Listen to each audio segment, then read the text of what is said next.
ಜನತಾದಳ ಮುಗಿಸುವ ಕೆಲಸ ಬಿಜೆಪಿ ಮಾಡ್ತಾ ಇದೆ. ಕಾಂಗ್ರೆಸ್ ಪಕ್ಷವನ್ನ ಮುಗಿಸಬೇಕು ಎಂಬುದು ಒಂದು ಕಡೆ ಆದ್ರೆ ಮತ್ತೊಂದು ಕಡೆ ಪ್ರಾದೇಶಿಕ ಪಕ್ಷ ಇರಬಾರದು ಅಂತ ಬಯಸ್ತಾರೆ. ಈಗ ಜನತಾದಳವನ್ನ ಮುಗಿಸುವಂತ ಕೆಲಸ ಬಿಜೆಪಿ ಮಾಡ್ತಾ ಇದೆ. ಕಾಂಗ್ರೆಸ್ ಪಕ್ಷವನ್ನ ಮುಗಿಸಬೇಕು ಅನ್ನೋದು ಮತ್ತೊಂದು ಕಡೆ ಪ್ರಾದೇಶಿಕ ಪಕ್ಷ ಉಳಿಬಾರದು ಅಂತ ಬಯಸ್ತಾ ಇದ್ದಾರೆ ಬಿಜೆಪಿಯವರು. ಬಿಜೆಪಿ ನಾಯಕರ ವಿರುದ್ಧ ಸಚಿವ ದಿನೇಶ್ ಗುಂಡೂರಾವ್ ಈ ಆರೋಪ ಮಾಡಿದ್ದಾರೆ.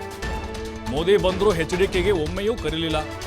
ಕಲಬುರಗಿ ಶಿವಮೊಗ್ಗ ಬಂದು ಆಹ್ವಾನ ಇರಲಿಲ್ಲ ಅವ್ರಿಗೆ. ಇವರು ಮಾತ್ರ ಪದೇ ಪದೇ ದೆಹಲಿಗೆ ಹೋಗಬೇಕು. ಕುಮಾರಸ್ವಾಮಿಗೆ ಅವರ ತಪ್ಪು ಈಗ ಅರಿವಾಗ್ತಾ ಇದೆ. ಬಿಜೆಪಿ ಕೈಲಿ ಜೆಡಿಎಸ್ ಸಿಲುಕಿದೆ, ಹೊರಬರೋದು ಕಷ್ಟ ಅಂಥೇಳಿ ಸಚಿವ ದಿನೇಶ್ ಗುಂಡೂರಾವ್ ವ್ಯಂಗ್ಯ ಮಾಡಿದ್ದಾರೆ.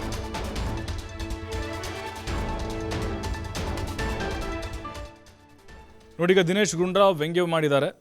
ಕುಮಾರಸ್ವಾಮಿ ಅವರು ಪಕ್ಷವನ್ನು ಅಂದರೆ ಪ್ರಾದೇಶಿಕ ಪಕ್ಷವನ್ನು ಮುಗಿಸುವಂಥ ಕೆಲಸ ಬಿ ಜೆ ಪಿ ನಾಯಕರು ಬಹಳ ವ್ಯವಸ್ಥಿತವಾಗಿ ಮಾಡ್ತಾ ಇದ್ದಾರೆ.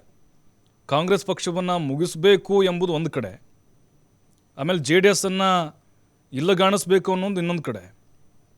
ಮೋದಿ ಬಂದ್ರಲ್ವಾ, ಶಿವಮೊಗ್ಗ ಕಲಬುರಗಿಗೆ ಬಂದರು. ಕುಮಾರಸ್ವಾಮಿ ದೇವೇಗೌಡರನ್ನ ಯಾರಾದರೂ ಒಬ್ಬರನ್ನಾದ್ರೂ ಕರೆದ್ರ? ಹೋಗಲಿ, ಸ್ಥಳೀಯ ಜೆ ಡಿ ಎಸ್ನ ಶಾಸಕರನ್ನಾದರೂ ಕಾರ್ಯಕ್ರಮಕ್ಕೆ ಆಹ್ವಾನವನ್ನು ಕೊಟ್ರ? ಮಾಡಲಿಲ್ಲ. ಇಲ್ಲೇ ಗೊತ್ತಾಗ್ತಿದೆ ಜೆ ಡಿ ಎಸ್ಸನ್ನು ಮುಗಿಸೋಕೆ ಹೊರಟಿದ್ದಾರೆ ಅನ್ನೋದು ಗುಂಡೂರಾವ್ ವಾಗ್ದಾಳಿ. ಮುಗಿಸುವಂತ ಕೆಲಸ ಬಿಜೆಪಿ ಮಾಡ್ತಾ ಇದೆ, ಅದಂತೂ ಸ್ಪಷ್ಟ ಇದೆ. ಯಾಕಂತ ಹೇಳಿದ್ರೆ ಅವರಿಗೆ ಈ ರೀಜನಲ್ ಪಾರ್ಟೀಸ್ ಮುಗಿಸ್ಬೇಕು ಅಂತ ಬಿಜೆಪಿ ಅವ್ರದ್ದು ಇಡೀ ದೇಶದಲ್ಲಿ ಒಂದೇ ಪಕ್ಷ ಇರಬೇಕು ಅಂತ. ಕಾಂಗ್ರೆಸ್ನ ಮುಗಿಸ್ಬೇಕು ಅಂತ ಅದು ಬಿಡಿ, ನಾವು ಅವ್ರನ್ನ ವಿರೋಧಿಗಳು.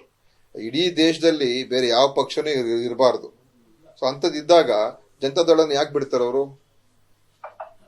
ಇವತ್ತು ಕುಮಾರಸ್ವಾಮಿ ಅವರಾಗ್ಲಿ ದೇವೇಗೌಡರಾಗ್ಲಿ ಪ್ರಧಾನಮಂತ್ರಿಗಳು ಕರ್ನಾಟಕಕ್ಕೆ ಬಂದರು, ಅವ್ರನ್ನ ಸ್ಟೇಜ್ಗೂ ಕೂಡ ಕರೀಲಿಲ್ಲ, ವೇದಿಕೆಗೂ ಕೂಡ ಕರೆಸಲಿಲ್ಲ. ಅದರಿಂದ ಯಾವ ಗೌರವ ಕೊಟ್ಟಿದ್ದಾರೆ ಅವ್ರಿಗೆ?